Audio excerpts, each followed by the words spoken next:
Good evening to you, snooker fans, and welcome to this latest episode of the 15 Red podcast with myself, Scott McCarter, in County Tyrone here in Northern Ireland. And I'm joined from London, fresh from her English Open experience at Brentwood, by my co-host Kelly Barker. Good evening to you, Kelly. Afternoon, Scott, or evening now, yeah. Yeah, it's been a really good week of English Open so far, and I had a really good day there last Saturday, watching some round two games before the proper TV coverage started. But yeah, I had a really good day, lots of matches, lots of best of sevens.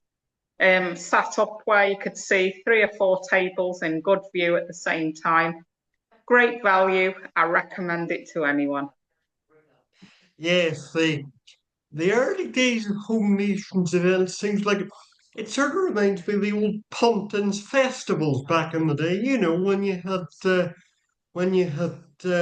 sort of huge, big numbers of players just and you know just playing snooker, I suppose.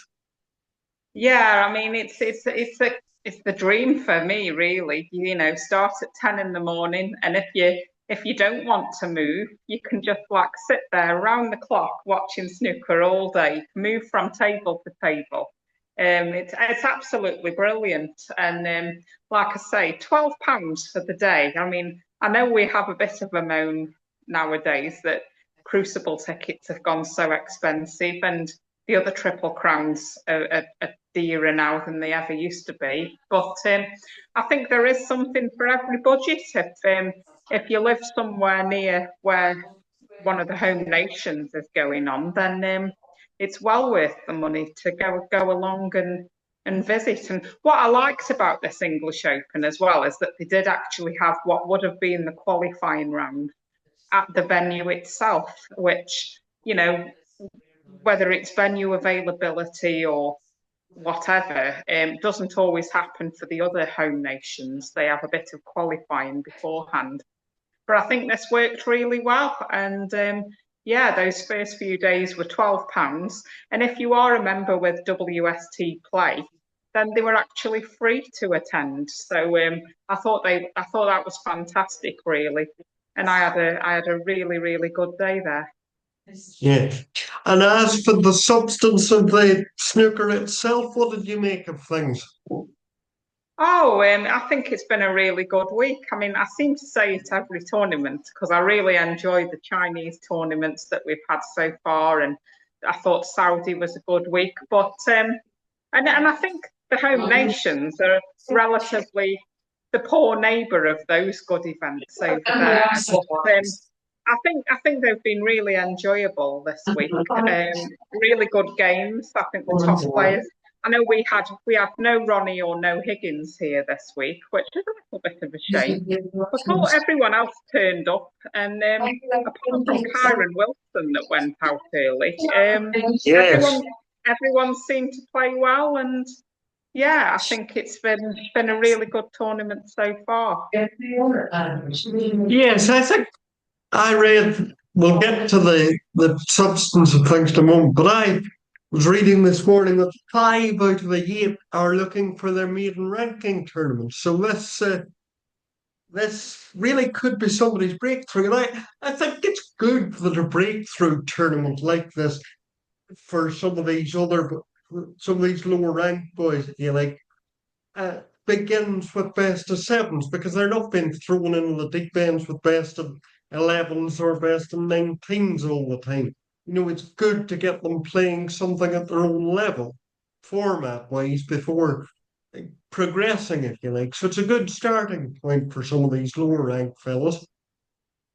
I think so, and I think just the amount of snooker played these days that is best of sevens, and just the amount of tournaments full stop. I think you know, chances are they're going to make their breakthrough in one of these events. And if it do, you know, we're down to the last eight now. We're going to go through from the beginning. But at the last eight stage, as you say, we've got still five players who haven't won anything yet. But we've got players who I think are well capable, and you kind of feel it's only a matter of time. We've got Jackson Page.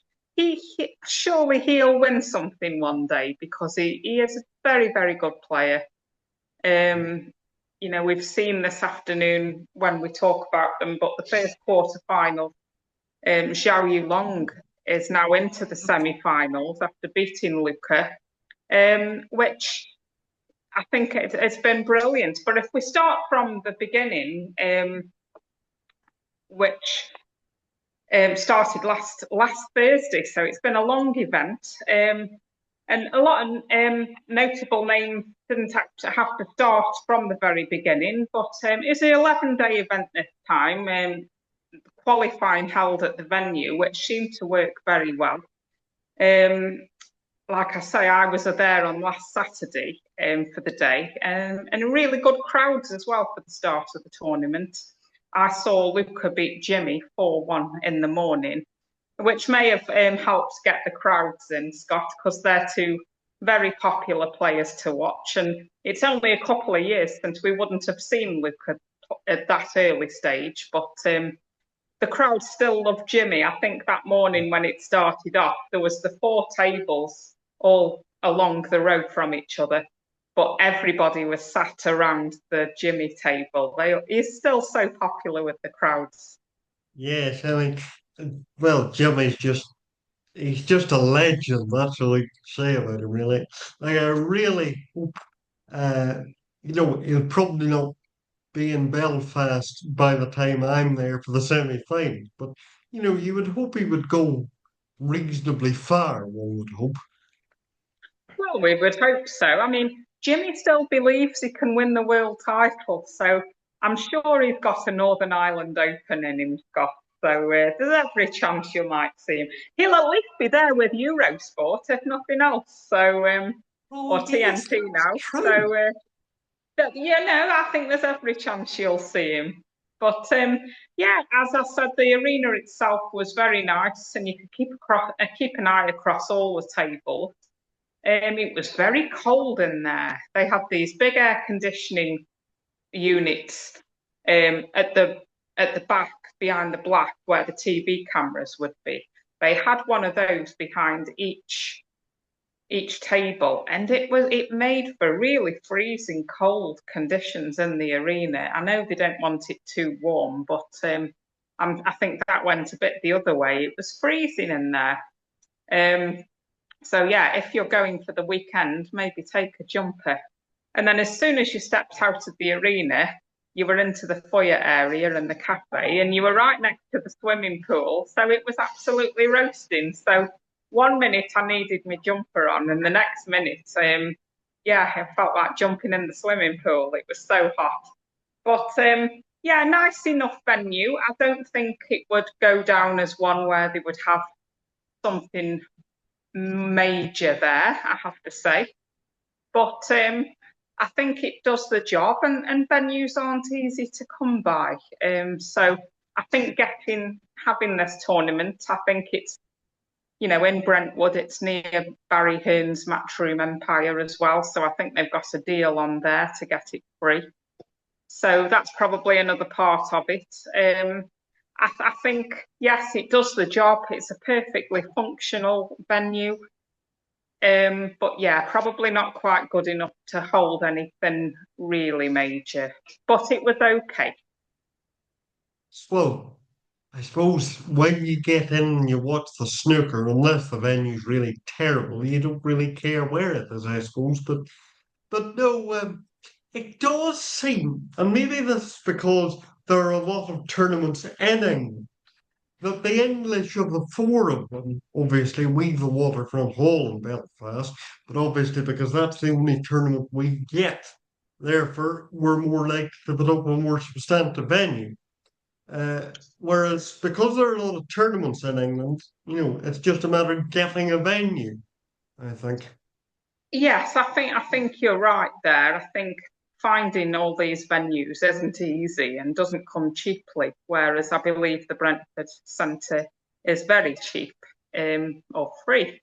So, but yeah, when if anyone who's going to the Northern Ireland Open, the Waterfront Hall is one of the best venues on the circuit. Even players like Judd who might skip that tournament, they make sure they go to that tournament because it's such a good one. Mm. So maybe it is a little bit of a shame. I mean, venues are expensive and they need to be big enough to hold, multiple tables and a lot of practice tables.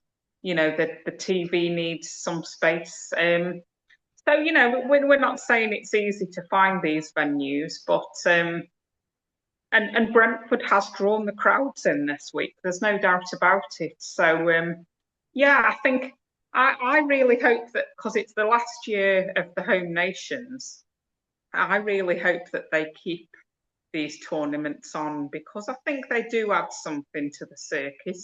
The lower ranked players are definitely happy to be playing in them and have something to play in. They might not hold the prestige for players like Trump, O'Sullivan, Higgins anymore. But for other players, like we've had this week, players coming through, they definitely enjoy these tournaments and wouldn't want to lose them from the circuit. We'll carry on then and go through some of the results that we've had so far then, will we? Yes, I was going to say that notable, and just going through from the very beginning, notable goings on in round one. I think for me, the standout ties really were the ladies, Bayou Luke and Mink, both won their first rounders. Bayou Lu beat Liu Wenwei 4-3.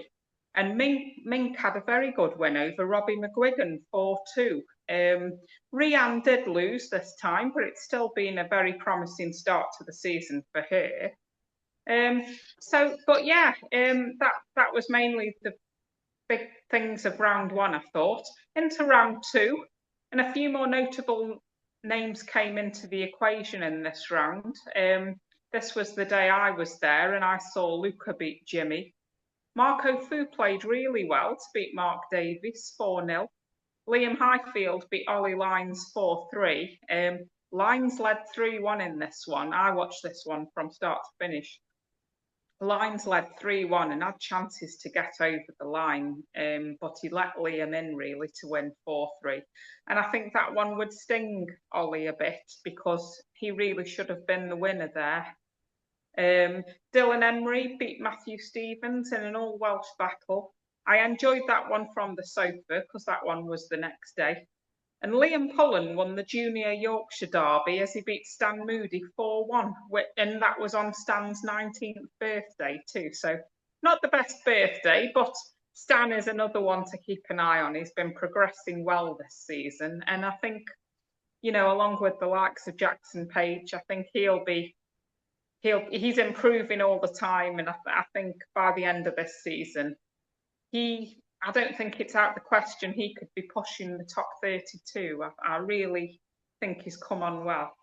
But also that night as well, Aaron Hill beat Yao Peng Chang 4-1 with a 147 in the first frame. It's the 9th of the season already, which is quite incredible, Scott. Well, bear in mind the record's 15. We'll get to other developments in that regard in a moment. But bear in mind the record's 15, and you bear in mind that the first one last season was made on the 1st of September. So it's quite incredible. I know that they're playing around the clock and, there is no real end of season break these days, but to have 9 already is quite incredible. And it was Aaron's first in professional competition. So well done him. And he looks delighted at the end of it. So yeah, it's really good to see him do that. And Aaron Hill is another much improving player. But anyway, we move into round 3 where the big names stepped in. Not many shocks at all as the big boys seem to have brought the top form. But Kyron Wilson was the notable exception here as Robbie Williams entertained us and was good value for a 4-2 win. bit of a shock there, Scott, Kyron losing. Yes, but I suppose you see, Dave Hilton had this sort of theory that after Kyron ceased to be world champion, he might find it a bit hard to get motivated. But rather than having an adverse reaction to being world champion, he might have a slightly adverse reaction to not being world champion. So that might be evidence of that to some extent. But to be fair, Robbie played very well. I saw a lot of that match, and Robbie played very well. So I agree completely. And I think it's not just an adverse reaction from being world champion or not, because we've also seen Judd, who we'll come on to in a bit, who didn't lose until later on in the event, but he's not had the start to his season either that he would have really wanted. So I think there's maybe a bit of hangover for both of them from, they both had great seasons last season. But I think that's what's making it so good. That, any given tournament, we don't know who's going to win. To say as well, and it should say as well, that Ronnie and John Higgins chose to sit out of this one. They didn't enter. But back to round three, and Sean Murphy beat Zach Shorty 4-0. Only allowed Zach to score 8 points. Murphy made breaks 1-2-5, 1-3-5, and 1-3-3 in the first 3 frames. That was some power touring there, Scott. 457 points unanswered, actually. Incredible, really. And Murphy, as you can imagine, was absolutely delighted with the performance. On that form, you'd have said, well, surely he's going to win the tournament. But as we move on to round 4, which was the last 32, we'll see that it didn't necessarily turn out how we might have thought. The big thing from round 4 was Ali Carter this time. He had a 147, ironically, against Aaron Hill, who'd already had one. So he steals £2,500 from him. But it was Aaron Hill who had the last laugh, winning 4-3. I didn't see a lot of that one, Scott, I must say. It was on one of the outside tables. But Aaron Hill is doing very well and moving into, I think that took him into the last 16. So yeah, Carter said actually that I think is that the 4th 147 he's had in competition, and every time he's had to share the prize with someone else because there's always Ronnie been in 2008. Yes, I knew that one off the top of my head. I can't think of the others, but that's quite an incredible stat. And Aaron Hill responded to Ali on Twitter, saying that Aaron Hill said that Aaron Hill's only won the high break prize twice in his career, and each time he's won the high break prize, he's had to share it with someone. Equal to break. So so neither of them are going to win it outright this time either because they both had a maximum. But moving on, defending champion Neil Robertson, who recently received the Order of Australia, which was a very proud moment for him. Jackson playing very well and plays Murphy in the last 16, which is that's a bit of a tasty one. Good win for Jackson there. He played well to beat Robbo. I don't think Robbo was particularly poor, but Jackson scored well, played well, and deserved the win. Wasn't there a bit of an odd occurrence with fouls in that match at one stage? Occurrence with what, sorry? Well, wasn't there rather odd occurrences with fouls and colours in one frame? Yes, there was. I did hear about this. I think I was travelling home from work when it was taking place. So if you want to elaborate more on that, because I heard about it, but I didn't see it. Me neither. I think I must have been doing something else at the time, but but obviously Robbo's not had quite the start to the season he would have wanted either. It's odd. Who's that? Who, sorry? Neil Robertson, he's not, you know, he would have wanted to defend, and Well, he Jackson would was have very done. good, but I don't think I don't think we can say I'll be disappointed with the start of the season though. We won in Saudi, which from yeah, takes all the pressure off in the ranking events. So I think yeah, he's okay about that. I don't think it was. I don't think he'll be disappointed too much to lose here. Um, it's not like he played particularly bad. I think Jackson played very well, and I give the credit to Jackson in that one rather than Neil playing badly. But yeah. moving on, Luca Brissell seems to be having a bit of a resurgence this week. In the last 16, he beat Jarwe 4-2, and it was a good win for him after his shaky start to the season, not playing, then just playing a couple of qualifiers. I'm sure we'd all like to see Luca going well and deep in events, as he's so good to watch when he's on it. And I think we'll never forget how he played in the World Championship when he won it. We'd all like to see a bit more of that. Yes, well, I mean, if I got Luca in the semi-final next month, that would be very tasty indeed. No, it was good to see him playing well, and not you know, you're loath to say that snooker needs certain players, but you know, it's good for the game that certain fast and young players like Luca are there because it attracts new fans. I don't. In terms of attracting new fans, you're not exactly talking about us, are you? But you know, No, that is true. But yeah, he's so good to watch as Luca, and he does seem to have had some sort of problems off table over this summer. But it's good to see him back now. And another person who it's been good to see playing well this week is Jack Lazowski. yes, He had a statement win over Zhao Xingtong, the world champion, 4-1 in the last 16. Zhao was a bit under par, it has to be said, but Jack, and I don't think in this match Jack did anything outrageous, but he did have. I remember a couple of really good long pots he had, and he was good value for that win. They were both playing at about 12 seconds per shot, so it was fantastic to watch. And that was after Jack had beaten Shire in the previous round, which was even faster, I think. So Jack had a really good couple of wins there to move into the last 16, which we hadn't really seen much of him so far this season. So that was good.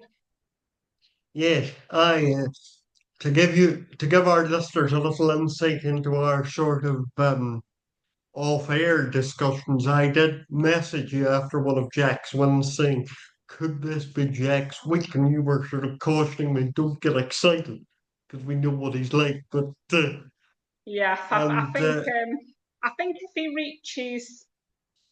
he reaches 8 frames in if he gets to a final and needs only one more frame, then I might allow myself to get a bit excited. But I think we've been here many times with Jack. We're all so wanting him to do well and win something, but the standard's getting better every season, it seems, and his game hasn't necessarily got better. He's still tremendous, don't get me wrong, but you wonder what else he has to do, because as we saw last night when he did lose, he offered nothing really. He lost in the last 16 to Aaron Hill 4-1, and it was a very flat performance. So yeah, that was a shame there that Jack's good run ended quite abruptly, really, and almost fell sort of flat on his face. yes, well, again, fair play to Aaron for beating him because Oh, obviously absolutely. that's Yeah. good. But But yes, I agree with you about Jack. It sort of, and the longer he doesn't do it, the harder it will be for him to do it. That's the problem. And it's Yes, so it frustrating is. because he is so good to watch. Yes, because we all know how good he is, and he produces it in patches, but not seemingly put it all to. If he could put it all together over 1 week of a tournament, wow, we could be watching something incredible. But anyway, we'll move into the last 16. And first off, with Elliot Blazer beating Judd 4-3 yesterday. Blazer played so well. He did. So did He was so, marvellous. so did Judd, to be fair. Elliot led 2-0, but then he missed an easy one and let Judd in. And before he knew it, Judd went 3-2 up. But Yeah. Slazer kept us strong mentally as much as anything. I think in the past he would have let himself get downhearted, but he stayed strong and he won the last two for a good 4-3 win to move into the last eight. And any win over Judd is always a good one, but he played particularly well there. And I mean, the Brown in Judd's clearance uh, to go from, when Elliot was 68 nil up, that should have been 3-0 really, Yeah, because he was one ball away. Uh, but, it was the clearance from Judd, and particularly the last Brown, was extraordinary. And then Judd obviously got up to 3-2, but then the 79 to go 3-all, and then pretty straightforward in the decider as well. So, you know, yeah, absolutely. good Great win that. credit. Very good credit to Elliot. And he's one of them who I do think could be one of maybe the next first time winner. But moving on, we had Jackson Page beating Sean Murphy 4-3. This was a really good, enjoyable match. Page led 3-1 and Luke's great nick. But then the wheels fell off a bit, nerves seemed to set in. Plus, Sean played two very good frames and it was soon 3-all. Both had a chance in the decider, but it was Page who took his and moves into the quarter-final against Mark Selby, who himself had a decent win against rising star Wu Yize with 4 50-plus breaks. So it was an interesting day yesterday, Scott. Good win for Page, I thought, and Mark Selby, he's sort of been quietly under the radar, but he moves into the last eight as well. Yes, well, according to the sort of form book, you would say Selby's probably the favourite to win it now. But I would say that Page would be far behind him. It's probably just the experience that's making Selby favourite, but in terms of performances, you would say that Page, his performance against Sean Murphy, as you say, was absolutely wonderful. So, know, don't discount Jackson at all. Absolutely not. And if I bring us right up to date as we're recording, Jackson is 3-2 up on Selby now in that very quarter final. So we'll see how that goes. But just to bring us right up to date from last night, the evening session, Mark Allen beat Ding 4-3. Now, Ding led 3-0, and Mark Allen wasn't offering much at all. You mustn't have had much hope for your local man at this stage, Scott. But really was a game of two halves, wasn't it? As Allen didn't get going in the first half, but then Ding couldn't complete the job in the second half. Yeah, well, what it's the same in any sport in Northern Ireland. They never make it easy. Dennis in 1985, the Northern Ireland football team, more times than I can count. Mark won out through the years, so I'm well used to things. But no, a three nil, you wouldn't have thought at all that he would do it. But fair play to him. One thing we do know, he's got tremendous bottle marks, so we can Oh, he can he can battle it out with the best of them. Oh, I think Mark's middle name is Bottle. He'll never be short of that. And yeah, it would be nice actually for all the players who haven't won one yet. I'd be very happy if it was actually Mark Allen lifting the trophy on Sunday night because I think he's a great guy, really good guy. Um, Yeah. always speaks to me and is lovely at tournaments. And yeah, I just think proper he's a proper bloke really, and how he's remodeled his game in the last few years. Yeah, it hasn't doesn't perhaps bring as many mm, you know glittering moments, but I think he's lifted more trophies since he did change his game a bit. Not perhaps Yeah. the season he would have wanted. And he could do with a few ranking points as well, because I think he's 17th on the 1 year list. So, but yeah, so that brought us up to the quarterfinals and right up to date now, Scott. At the time of recording, as I say, Jackson Page leads Selby 3-2. And in the first quarterfinal this afternoon, we had Zhao Yulong against Luca. Zhao won that match on a decider from 4-2 down.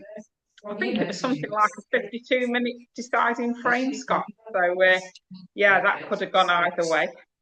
Well, I didn't see the end of that because I was actually out for a coffee with my sister and my cousin. But no, the first frame lasted about 28 minutes, I think. So it sort of set the tone a bit for that one.